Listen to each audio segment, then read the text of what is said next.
ကဲနော်ဒီနှစ်တက်ကတော့မနက်မှာထွက်သွားပြီဗျာနော်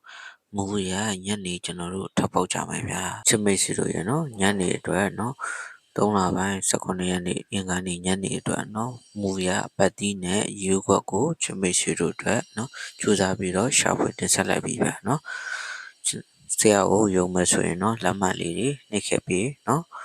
ကျွန်တော်ဆရာကိုယုံရင်လက်မှတ်လေးတွေနှိပ်ခဲ့ပြီး subscribe လေးတွေလုပ်ထားပေးပါဗျာနော်ညနေအတွက်နော်ရွေးပေးမယ်နော်မနက်တော့နှစ်တက်ထွက်သွားပြီနော်ညနေနော်3လပိုင်း18ရက်နေ့နော်အင်္ဂါနေ့2026မှာနော်ချွေးမိတ်ဆွေတို့အတွက်နော်ပြောပြသွားမယ်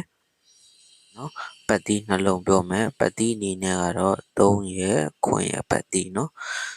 ပတ်တီးနှလုံးက3ခွင်ပါနော်ပတ်တီးနှလုံး3ခွင်နဲ့ရရင်ပြီးချွေးမိတ်ဆွေတို့အဆင်ပြေအောင်နော်ယူကအနေနဲ့ထုတ်ပေးမယ်နော်3ခွင်ယူကအနေနဲ့ထုတ်ပေးမှာပါနော်တခြားလေးလိုက်မှတ်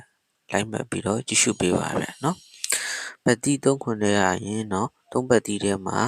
နော်3လေးရယ်နော်3ပတ်တီးထဲပြောနေရပါနော်3ပတ်တီးထဲမှာဆိုရင်3လေးရယ်3 6ရယ်3 9ရယ်ပါနော်3လေး3 6နဲ့3 9ပေါ့နော်ဒါယူကအနေနဲ့ထုတ်ပေးထားပါတယ်ဗျာနော် channel လေးကို like and subscribe မလုပ်ရသေးတဲ့သူတွေကနှိပ်ထားပေးပါအောင်နော်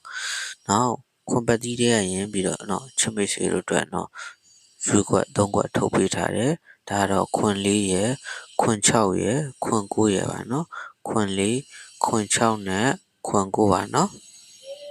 ဆရာပေးတဲ့ခဏနိုင်နော်ပေါက်ကြပါစေဗျာနော်ဆရာကိုယုံနေဆိုရင်ကိုမမှာ okay လို့မှန်းခဲ့ပေးပါနော်ဒီနေ့တနင်္လာအင်္ဂါနေ့3လပိုင်းနော်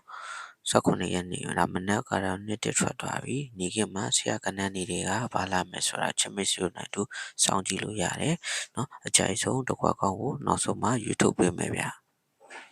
ဒီအားလုံးကိုနော်ဒီနေခင်မှာဆရာနဲ့အတူနော်ပေါက်ကြရနိုင်ကြပါစေလို့ပြောချင်ပါတယ်နော်ညနေမှာထပ်ပေါ့ဗျာကဲမနက်မှာတော့နှစ်တက်ထွက်ပြီးညနေမှာတစ်ခွက်ကောင်းကို YouTube ပေးမယ်ညနေမှာတစ်ခွက်ကောင်းနေနဲ့ဆရာကြိုက်တာတော့နော်36ပါနော်ဆရာကြိုက်တာညနေမှာတစ်ခွက်ကောင်းနေနဲ့36ကြိုက်ပါတယ်ချစ်မိတ်ဆွေတို့နော်အမအမှန်ဆိုတာရှိနိုင်ပါတယ်